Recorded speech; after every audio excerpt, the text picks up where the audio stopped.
Olá, desejantes! Vocês estão no podcast da Estante Psicanalítica e hoje leremos o artigo Da Vítima ao Agressor, o impacto da privação emocional e do trauma sexual precoce no desenvolvimento emocional e sexual, por Gaëtan Ducateu. Antes, queria pedir que vocês sigam o nosso perfil e deixem seus comentários sobre o que será abordado no artigo, certo? Contamos com vocês no compartilhamento desse conteúdo. Vamos ao texto.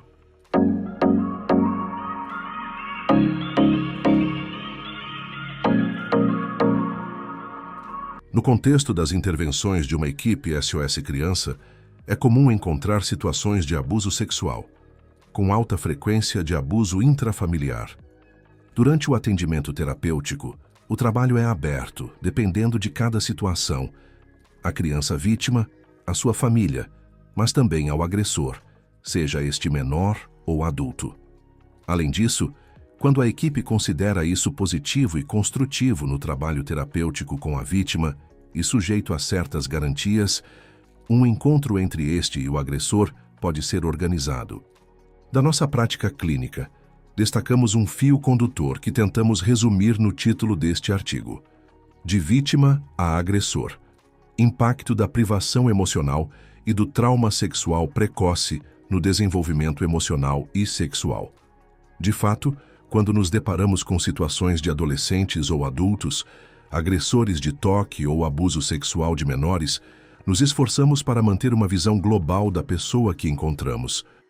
No decorrer desse trabalho, e agrupando certas situações características, observamos elementos semelhantes na trajetória de vida desses agressores. Eles têm em comum a privação emocional ou traumas sucessivos vivenciados na infância, gerando um déficit significativo em termos de apego, bem como na relação com o mundo emocional e relacional. Além disso, é comum que essas pessoas tenham sofrido abuso sexual na infância por parte de um adulto ou idoso, muitas vezes do sistema familiar próximo, sem terem podido falar sobre isso ou ser ouvidas pelos adultos. Surge a hipótese: é possível estabelecer um nexo entre, por um lado, a privação afetiva precoce e os distúrbios de apego vivenciados pela criança, e, por outro, os distúrbios de desenvolvimento emocional e sexual no desenvolvimento posterior da criança, que a levam a se tornar uma vítima potencial privilegiada, antes de se tornar, alguns anos depois, autora de atos qualificados como crimes sexuais contra um menor. O postulado inicial seria, portanto, que a incapacidade de estabelecer vínculos de apego seguros em crianças muito pequenas produziria efeitos negativos a longo prazo nas esferas da intimidade afetiva e sexual, colocando o indivíduo em um contexto biopsicossocial particularmente desfavorável ao desenvolvimento sereno. Uma dificuldade particular seria, então, a incapacidade da criança, durante seu desenvolvimento, de distinguir corretamente e compartimentar adequadamente os registros afetivo e sexual, abrindo caminho para uma transição para a transgressão na idade adulta. Para tentar obter uma compreensão mais clara dos processos em funcionamento, apoiar-nos-emos na teoria do apego desenvolvida por Mary Ainsworth e nas reflexões teóricas fornecidas por Sandor Ferenczi. Em seguida, desenvolveremos nossa concepção de trabalho terapêutico, compartilhando tanto uma vinheta clínica quanto nossa experiência profissional. Tudo isso nos levará a enfatizar a importância do trabalho precoce com crianças vítimas de abuso, levando em consideração múltiplos fatores, sem nos contentarmos com o comportamento normalizado do jovem paciente. Combinando o aspecto terapêutico com uma dimensão preventiva, tentaremos demonstrar que, na ausência de tratamento durante os primeiros traumas, tratar-se-á de tratar, anos depois, a criança abusada e traumatizada que continua a sobreviver dentro das vítimas que se tornaram adolescentes e ou adultos, e às vezes perpetradores de agressões sexuais por sua vez. Modelos de anexos e operação interna. Quando um bebê vem ao mundo, ele carrega uma certa determinação genética e se encaixa em um contexto sociológico, o que molda seu desenvolvimento cognitivo. Os primeiros meses são intensos e essenciais, pois a criança aprende rapidamente a evoluir no ambiente que a acolhe. Quando tudo corre bem, e de acordo com as lições do trabalho de Harlow e Bowlby, sabemos que um apego seguro, essencial para o bebê, é criado entre ele e seus pais. Além do aspecto filogenético do apego, preservando a continuidade da espécie humana, focaremos nossa atenção no aspecto ontogênico, sem proteção, cuidados adequados e sem integração em uma rede social, por mínima que seja, a criança não conseguirá se desenvolver adequadamente. O apego, quando a sintonia e a prestação de cuidados estão indo bem, permite que a criança adquira gradualmente sua autonomia, e o contato com suas figuras de apego permite uma exploração cada vez mais ampla de seu ambiente, promovendo seu desenvolvimento integral. Sabemos também que esses primeiros anos são críticos, pois, além de um certo período sensível, a ausência de cuidados e estímulos adequados deixará sequelas significativas. Os avanços na neurociência agora permitem fundamentar observações clínicas com pesquisas sobre a função cerebral. Assim, gestos de afeto e ternura, ou inversamente, a exposição recorrente a situações estressantes, criariam uma ativação no eixo hipotálamo-hipófise adrenal, influenciando o desenvolvimento de emissões e a recaptação de hormônios cerebrais, todos influenciando o funcionamento emocional e intelectual. A partir dos experimentos de situações estranhas, conduzidos por Mary Ainsworth na década de 1970, a teoria do apego ganhou um novo fôlego. Até então, Bowlby havia conceituado um apego binário. Ou o apego é realizado corretamente, ou não há apego algum. Ainsworth destacou diferentes tipos de apego, que ela conceituava em 3 categorias: apego seguro, apego inseguro evitativo e apego inseguro ambivalente. Um quarto, apego inseguro desorganizado, foi adicionado posteriormente. Para Ainsworth, o estilo de apego é o resultado das interações iniciais com a mãe. No apego seguro, a criança usa o cuidador adulto como base segura para exploração e protesta se o adulto se afasta. Quando o adulto retorna, a criança busca proximidade, é tranquilizada e então retoma a exploração. O cuidador responde à criança de forma adequada, rápida e consistente. Embora não garanta bem-estar, esse estilo de apego proporciona maior resistência a eventos estressantes e permite maior resiliência. No apego inseguro e evitativo, a troca emocional da criança é deficiente em suas interações com o ambiente. Ela parece física e emocionalmente independente das figuras de apego, apresentando uma imagem descontente e até mesmo insensível.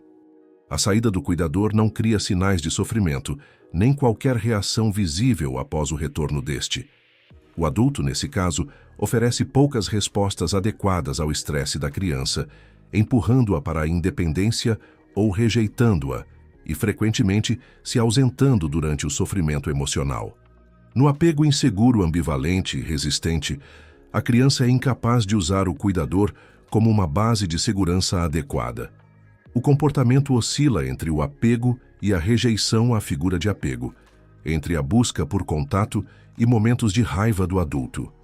Este último, frequentemente indisponível, apresenta respostas inconsistentes à criança, alternando entre comportamento adequado e negligência. Períodos de sofrimento emocional são difíceis de aliviar. Por fim, adicionado alguns anos depois, o apego inseguro desorganizado, desorientado, caracteriza crianças que desenvolvem movimentos estereotipados em situações estressantes ou ficam paralisadas. Sem uma estratégia de apego coerente, os comportamentos são desorganizados, desorientados ou até mesmo contraditórios. O cuidador adulto, nesse caso, alterna entre uma atitude reconfortante e afetuosa e um comportamento assustador e incoerente, ou até mesmo age de forma abusiva. Vínculos inseguros não permitem a exploração ideal do ambiente da criança, comprometem a autoconfiança e o senso de domínio do ambiente, elementos importantes nos estágios iniciais do desenvolvimento. No entanto, essa é uma adaptação saudável da criança aos comportamentos do adulto. De fato, estes maximizam a manutenção da proximidade com a figura de apego. Crianças evitativas, portanto, minimizam os sinais de estresse que poderiam levar à sua rejeição pelo adulto, enquanto crianças ambivalentes aumentam a intensidade de seus sinais para manter a atenção do adulto, cujas respostas são intermitentes. A partir das interações cotidianas com figuras de apego, demonstrando sua incapacidade de atender às necessidades da criança, esta desenvolverá um modelo operacional interno. Isso significa que a criança criará representações mentais de seu próprio funcionamento, do de suas figuras de apego e da relação entre elas, permitindo antecipar interações futuras. O conjunto organizará os futuros comportamentos sociais e emocionais do sujeito em suas interações sociais. Durante o desenvolvimento, o apego evoluirá de uma organização comportamental na criança para uma organização cognitiva e emocional no adulto. Se o estilo de apego desenvolvido pela criança tiver um impacto significativo em seu desenvolvimento e em suas interações sociais subsequentes, não se exclui que experiências de vida futuras, positivas ou negativas, a levem a mudar seu estilo de apego. Assim, eventos traumáticos podem levar uma pessoa segura a mudar para um modo relacional inseguro. Ou, inversamente, o sujeito pode descobrir figuras de apego positivas que lhe permitam passar de um apego inseguro para um apego seguro. A mudança, embora mais fácil na infância, parece ser possível ao longo da vida. No entanto, podemos levantar a hipótese de que quanto mais as crianças foram negligenciadas, abusadas ou maltratadas, seja em termos de intensidade, duração ou gravidade dos eventos sofridos, maior será a dificuldade que terão em desenvolver vínculos seguros na vida adulta. De fato, para essas pessoas, será uma questão de conseguir vivenciar positivamente um vínculo seguro e confiável por um período mais longo, especialmente porque passarão a testá-lo e a miná-lo para experimentar sua solidez. Essa dinâmica poderá, então, romper os relacionamentos afetivos que buscarão estabelecer na vida adulta, correndo o risco de criar um certo isolamento. Elas se sentirão impotentes diante dos fatores de estresse que surgirão. Também vemos aqui a implicação na transmissão intergeracional, uma vez que essas crianças, ao se tornarem pais posteriormente, correm o risco de não conseguirem oferecer comportamentos consistentes e tranquilizadores, permitindo que a próxima geração adquira um apego seguro. Confusão entre linguagem afetiva e sexual. Ferenczi foi um psicanalista húngaro, cuja carreira foi marcada principalmente pela reflexão sobre o trauma e as possibilidades terapêuticas oferecidas aos pacientes. Ansioso por proporcionar um cuidado genuíno aos seus pacientes, Ferenczi denunciou a hipocrisia e a frieza do tratamento de seus colegas psicanalistas, que se refugiavam nos conceitos de transferência negativa e resistência para justificar terapias ineficazes. Segundo ele, é importante que as teorias e a técnica terapêutica se adaptem ao sujeito, e não o contrário. A incurabilidade torna-se, então, resultado da incompetência do terapeuta. Essa convicção o levou a inovações teóricas e clínicas, mas também a um conflito com Freud e muitos psicanalistas da época, o que lhe rendeu o apelido de enfant terrible da psicanálise. Com base em sua prática clínica, Ferenczi retornou às razões que levaram Freud a abandonar sua neurótica. Enquanto para Freud se tornara impossível que tantas neuroses fossem devidas à agressão sexual, Ferenczi insistiu na natureza muito real do evento traumático.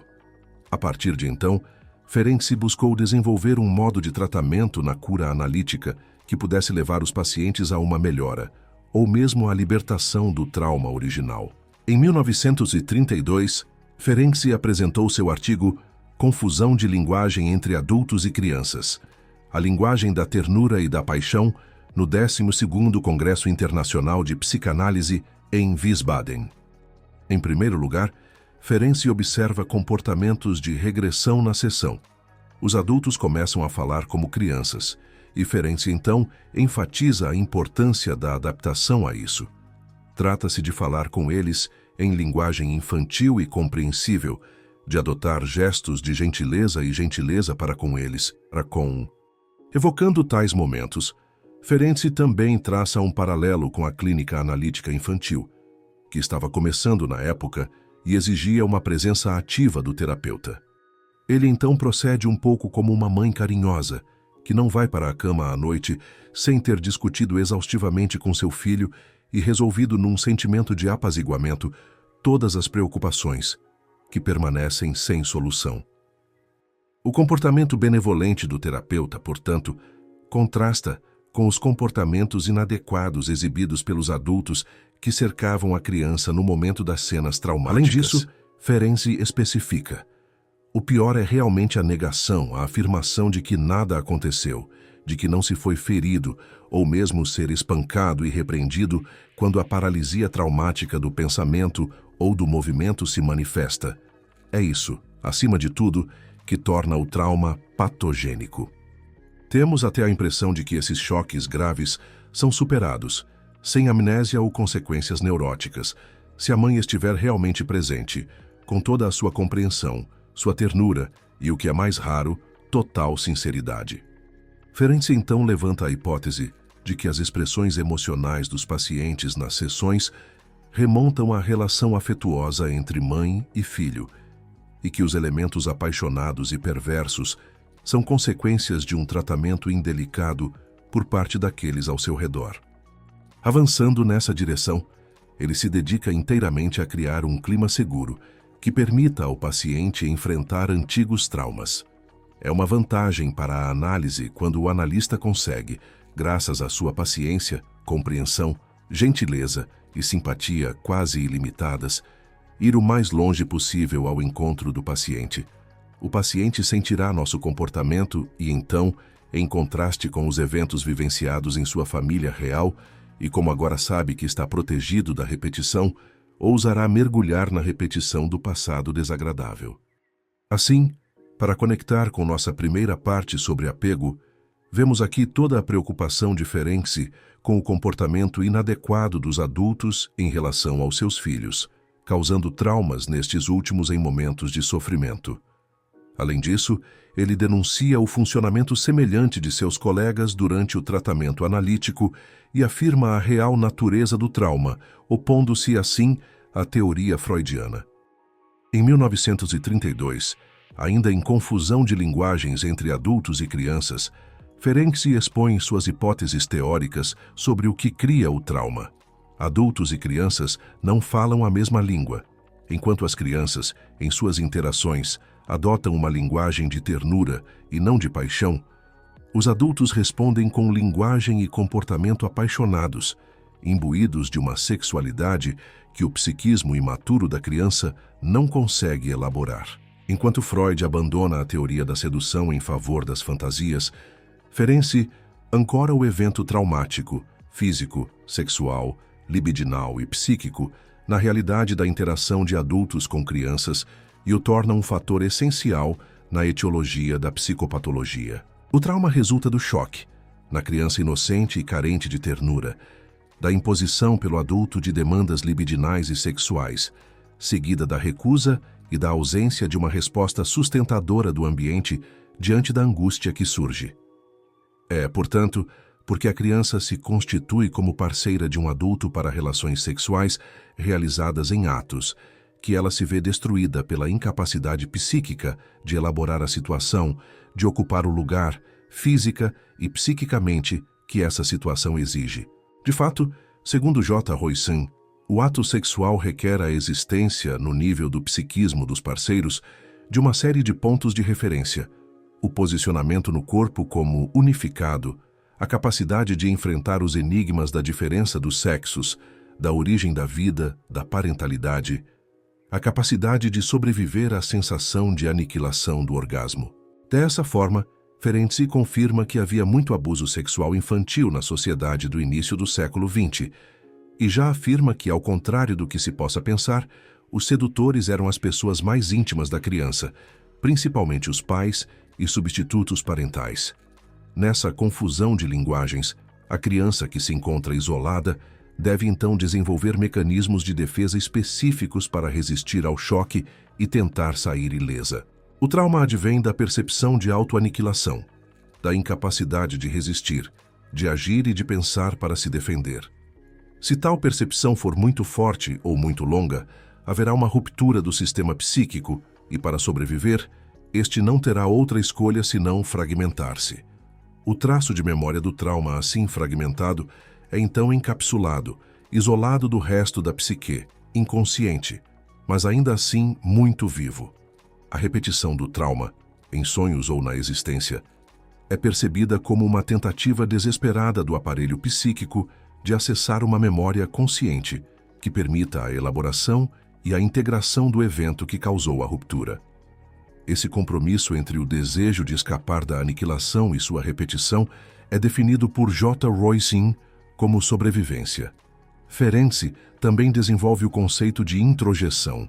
Diante do agressor, a criança, que não vê mais saídas, se identifica com o adulto e perde a confiança em suas próprias percepções, sentimentos e interpretações da realidade, chegando a assumir a culpa do agressor como sua. Isso explica, para o psicanalista húngaro, a observação de crianças agredidas que, de repente, demonstram todas as emoções dos adultos e parecem hipermaduras. Ferenczi especifica sua participação ativa na terapia analítica como sendo vivenciada pelo paciente como compaixão, interesse e empatia, sendo que este último vivencia uma figura presente e ouvinte que o ajudará a lutar e resolver um momento difícil. Trata-se de curar traumas de infância por meio da relação terapeuta-paciente. Traumas sexuais, físicos ou emocionais são contrabalançados por um sentimento de segurança, confiança, empatia, honestidade, sinceridade, afeição ou amor. Então, para Ferenczi, o paciente poderá ter uma nova experiência emocional corretiva com uma figura parental, uma figura de apego pronta para assumir a responsabilidade pela ruptura do relacionamento. Nesse sentido, a criança traumatizada que se esconde no adulto poderá vivenciar gradualmente um relacionamento não traumático. O aspecto terapêutico, portanto, não viria de uma interação simbólica, mas de um comportamento real do terapeuta corrigindo a experiência relacional traumática. Aqui vemos o quão importante é para Ferenczi a criação do vínculo entre o terapeuta e seu paciente, que busca, em última análise, estabelecer tanto uma estrutura segura quanto um relacionamento seguro com o paciente, experimentando em sua clínica com adultos noções semelhantes às destacadas pelo Sr. Ainsworth com crianças. Ferenczi posteriormente trabalhou extensivamente na compreensão da contratransferência. Ele escreveu que a diferença qualitativa entre os sentimentos do analista em relação ao paciente e os sentimentos do paciente em relação ao terapeuta reside na certeza do analista de que compreende suas próprias reações emocionais. Essa compreensão lhe permite usar suas habilidades intuitivas, formadas por sua própria análise, para impedir que o analista introduza seus problemas pessoais no tratamento analítico. Vinheta clínica. A criança abusada que se torna agressora. Primeiro, vamos definir o quadro proposto. As equipes SOS Crianças, criadas em 1985, na Federação Valônia-Bruxelas e definidas pelo Decreto de 12 de maio de 2004, são responsáveis pela prevenção e tratamento de situações de abuso infantil. Únicas na Europa, as equipes SOS Crianças respondem ao desejo do legislador de oferecer às vítimas e aos agressores um espaço intermediário e mediador, um lugar de escuta, observação e diagnóstico, coordenação e tratamento, fora do âmbito judicial. Para tanto, a natureza multidisciplinar da equipe permite compreender e tratar cada situação em todas as suas dimensões: psicológica, médica, social e jurídica. Sem a reflexão e o trabalho conjunto e constante dessas 4 disciplinas, é impossível compreender o abuso em suas diversas causas, portanto, tratá-lo de forma eficaz. A intervenção proposta visa não apenas pôr fim às interações violentas, mas também fornecer um tratamento adequado. O que estará na base da nossa ação será, portanto, a intenção de cuidado e reparação para com a criança, mas também uma real preocupação de reinserir as famílias num sistema de valores reconhecidos pela comunidade. Especificamente, A equipe envolvida é composta por um pediatra, um advogado, um psicólogo coordenador, 3 assistentes sociais, 2 psicólogos e 2 secretárias. O sistema de atendimento é conceituado em 3 etapas brevemente descritas acima. Primeiro chega a hora de denunciar. Qualquer pessoa, seja um indivíduo ou um profissional, pode entrar em contato com a equipe para relatar suas preocupações em relação a um menor. Cada nova situação que surge é tratada por um assistente social, que permanecerá responsável pelo arquivo durante todo o seu tempo na equipe. O assistente social se encontra com o denunciante e pode entrar em contato com quaisquer profissionais que trabalhem com a criança e sua família, a fim de reunir o máximo de informações possível sobre a situação geral do menor. Uma reunião semanal entre o coordenador e os assistentes sociais permite uma atualização sobre cada relatório e também para considerar os próximos passos a serem tomados. Quando as várias informações coletadas fornecem clareza suficiente sobre a situação, uma decisão é então tomada, ou o arquivo é apresentado em uma reunião da equipe multidisciplinar e o atendimento começa, ou a equipe não assumirá o controle da situação e poderá redirecionar o denunciante para outros profissionais mais apropriados para intervir na situação. Em uma segunda fase, inicia-se o cuidado da criança. Isso envolve a realização de uma avaliação multidisciplinar abrangente da criança e de seu sistema familiar. A partir daí, cada pessoa recebe um espaço individual de fala para que possa se expressar livremente e se sentir ouvida. Mais uma vez, são estabelecidos contatos com os diversos profissionais da rede da criança para uma compreensão mais aprofundada do funcionamento familiar. Reuniões multidisciplinares regulares garantem o andamento da avaliação, questionam a compreensão do sistema familiar, avaliam o impacto dos traumas sofridos e permitem que as representações de cada pessoa emerjam, inclusive nas dimensões da contratransferência. Por fim, a terceira etapa é a conclusão da avaliação.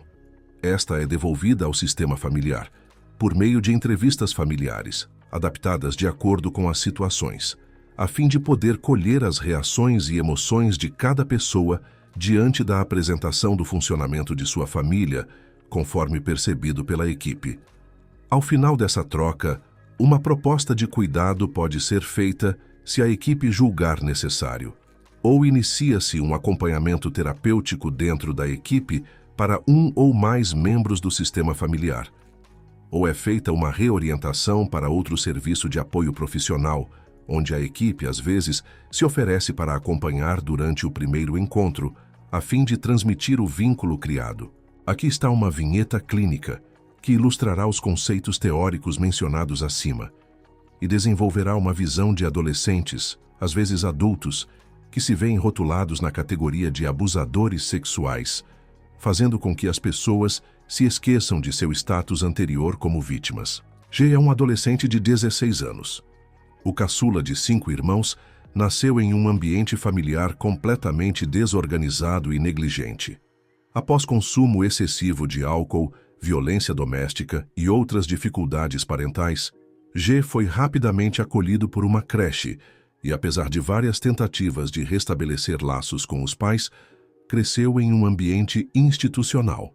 Os primeiros anos de vida de G transcorreram, portanto, na presença de pais que não podiam oferecer vínculos seguros a G, que apresentava, na época, o perfil de um modelo de funcionamento interno do tipo evitativo. Rapidamente se mostrou independente, adaptando-se e conformando-se ao ambiente de acolhimento, sem pedir ajuda aos adultos e sem nenhum sofrimento particular.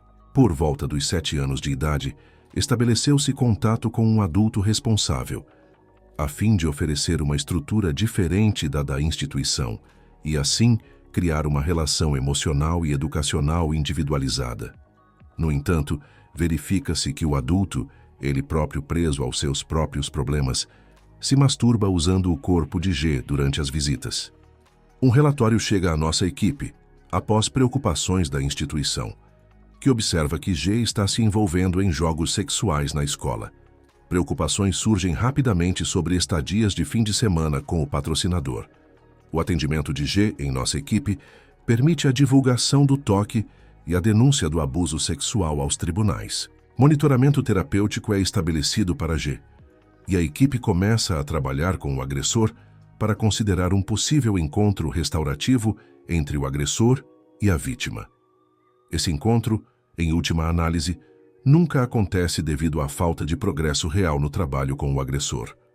Posteriormente, a internação institucional continuará e será estabelecido monitoramento psicológico ambulatorial com um terapeuta independente. Entramos, portanto, aqui no cerne da confusão de linguagens.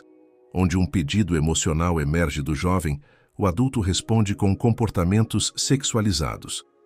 No entanto, esta é certamente a primeira relação emocional estável e exclusiva que um adulto oferece a esta criança.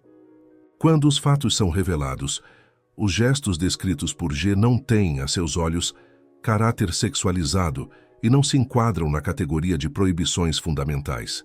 De fato, associar o toque genital a uma sensação boa ou ruim excede em muito as capacidades cognitivas da criança, que se refere ao adulto presente.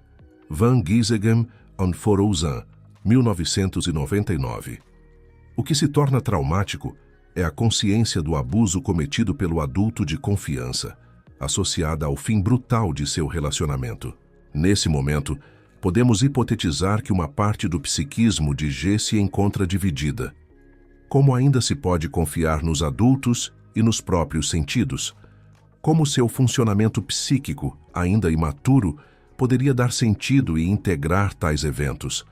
Poucos anos depois, e apesar da implementação do acompanhamento psicológico individual, a instituição que o acolheu constatou que G havia cometido atos de natureza sexual no ambiente de acolhimento. De fato, já adolescente, ele foi flagrado se masturbando na frente de crianças da sua idade, quando ele próprio sofreu abuso.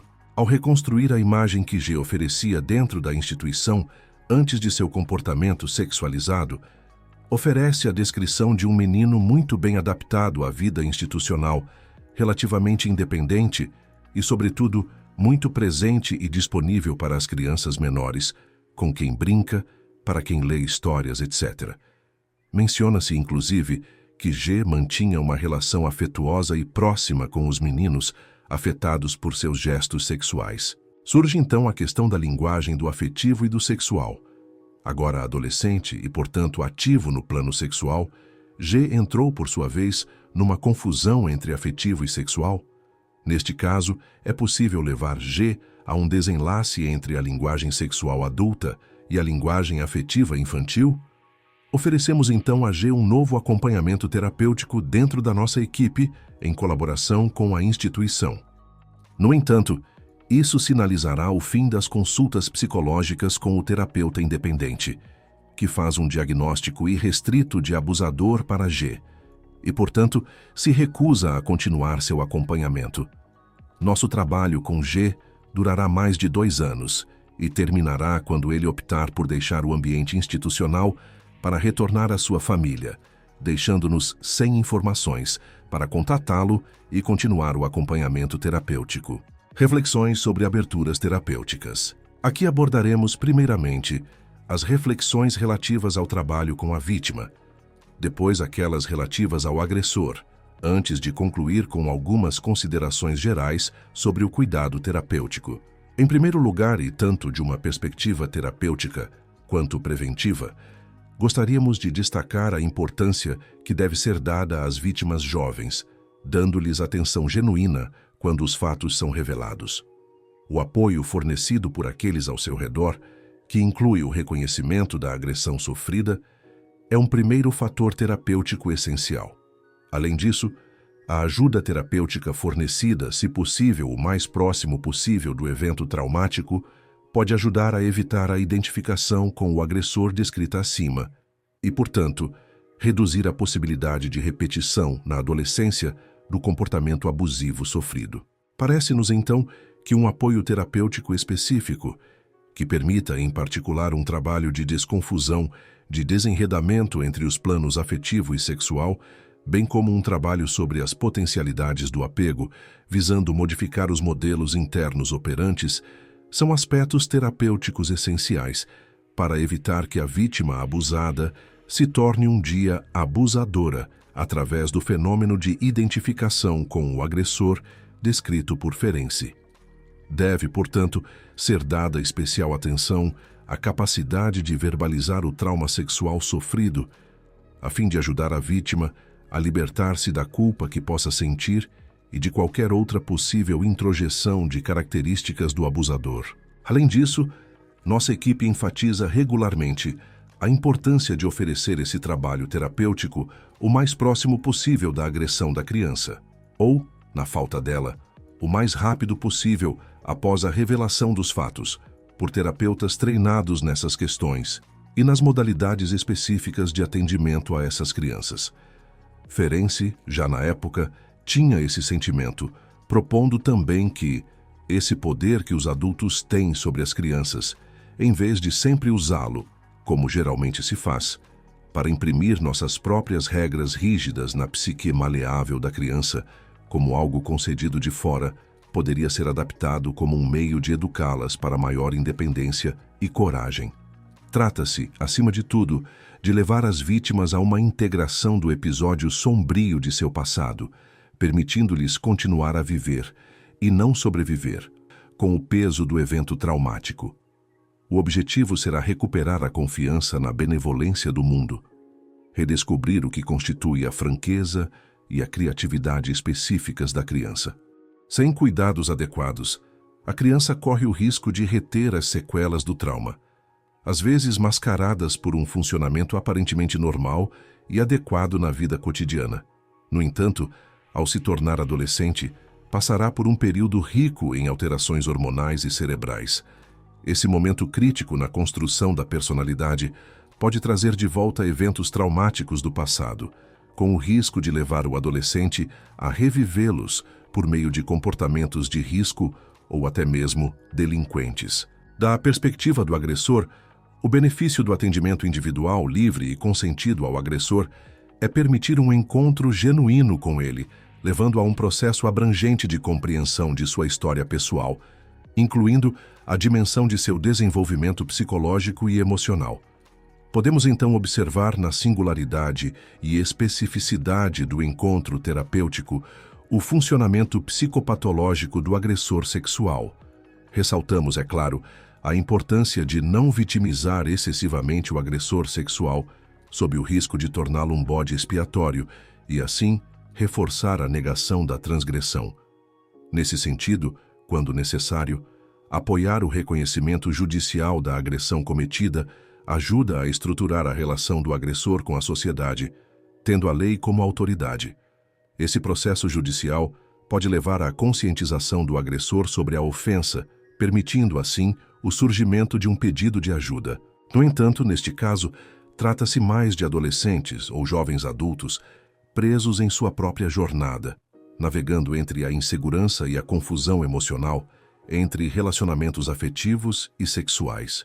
Portanto, parece-nos essencial levar em consideração a criança abusada e traumatizada, que continua a sobreviver dentro deles. A adolescência é um período fortemente ligado à primeira infância. De fato, cabe aos adolescentes confiar em seu apego primário para desenvolver sua independência e testar sua autonomia intelectual e emocional. Isso será facilitado pelo relacionamento de cuidado e apoio com figuras de apego, como durante os primeiros anos de vida. Por outro lado, um apego inseguro corre o risco de limitar o desenvolvimento e o empoderamento do adolescente, dificultando assim seu acesso à encarnação de uma figura de apego positiva para seus próprios filhos.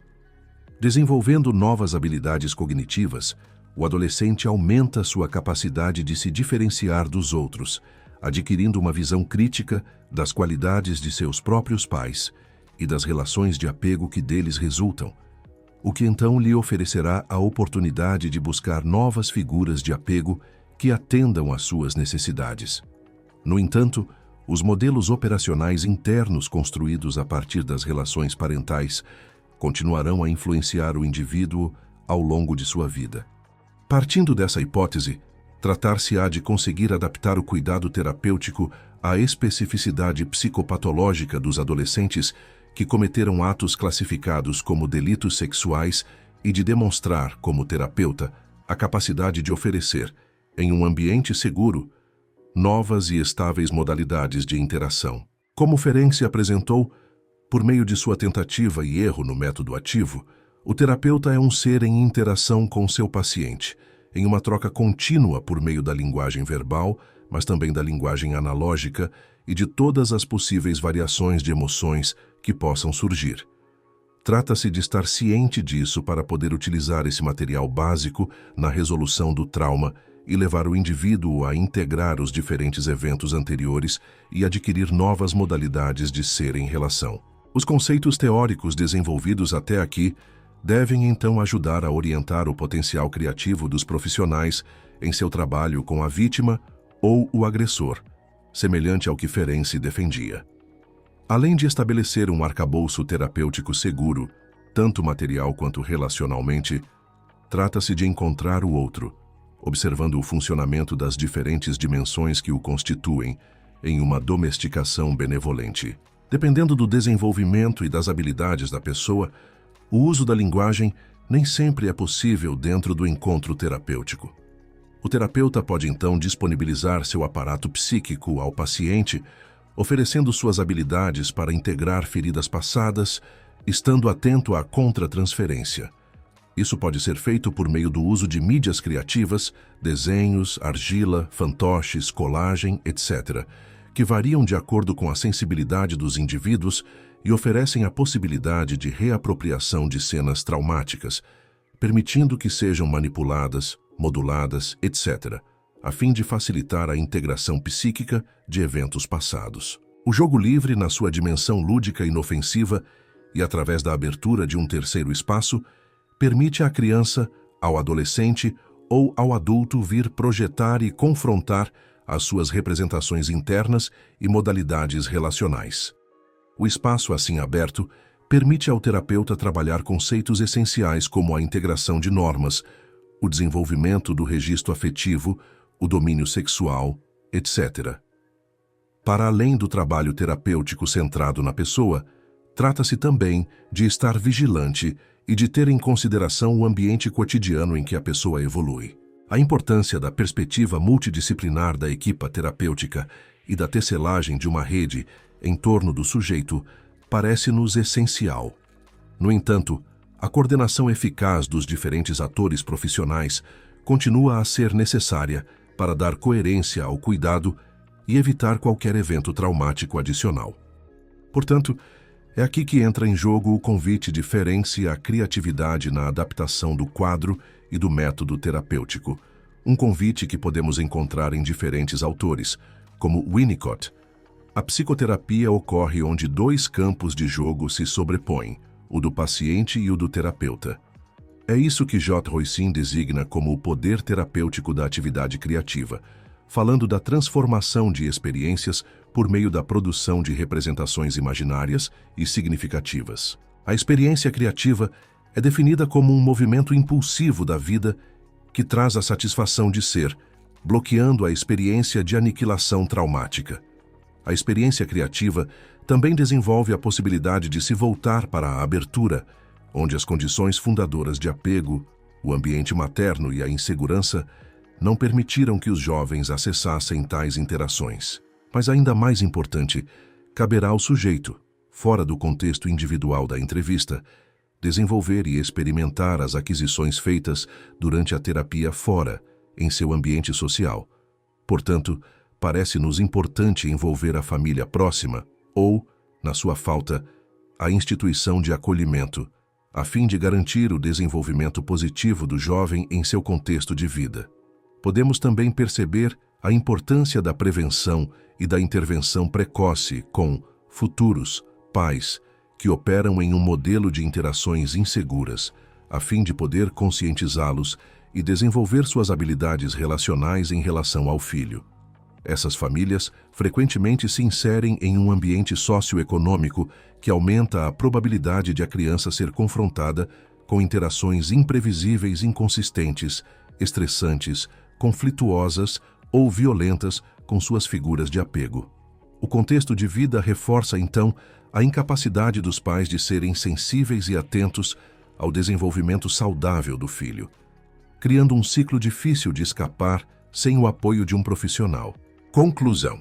O objetivo desta publicação é trazer à tona uma reflexão sobre o trabalho de longo prazo realizado com uma população específica por uma equipe multidisciplinar especializada no atendimento a crianças vítimas de abuso.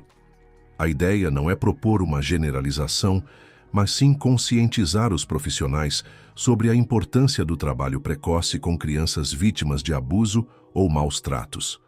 Partindo de um contexto familiar específico, privação emocional, transtornos de apego, contexto socioeconômico desfavorecido, ou dentro de estruturas de acolhimento, trata-se de estar vigilante sobre o desenvolvimento das interações sociais da criança, de suas capacidades de tecer vínculos afetivos estáveis que lhe permitam adquirir a experiência de vínculos de apego seguros, uma base sólida para a construção de sua identidade psicológica.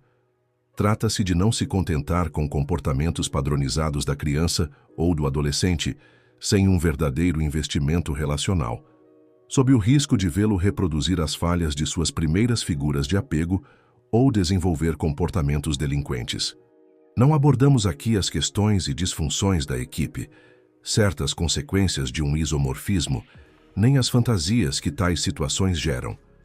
Deixamos de lado, por falta de tempo e de respostas, o que o trauma do abuso questiona, tanto na família em sofrimento quanto na equipe multidisciplinar. Abordamos apenas a dimensão transgeracional do abuso e suas consequências traumáticas. Além disso, os referenciais desenvolvidos em relação aos vínculos de apego e ao trauma são apenas um fio condutor entre uma infinidade que dá sentido a uma situação específica. Cabe destacar também que a generalização de propostas relativas às práticas terapêuticas continua sendo complexa, pois a experiência acima compartilhada advém de um contexto profissional específico, de um encontro singular dentro de um contexto sociocultural definido, etc. No entanto, em última análise, essas limitações podem ser vistas como uma fonte de riqueza. De fato, quando nos conscientizamos delas, elas estimulam a criatividade terapêutica, desde que adotemos uma postura de abertura e gentileza. Este artigo visa apenas compartilhar experiências, a fim de convidar o leitor a manter seu pensamento em movimento, convidando-o a se alimentar das reflexões científicas e filosóficas que o cercam em uma atitude de abertura, permitindo-lhe, assim, adaptar-se constantemente ao tema, mas também ao mundo ao seu redor.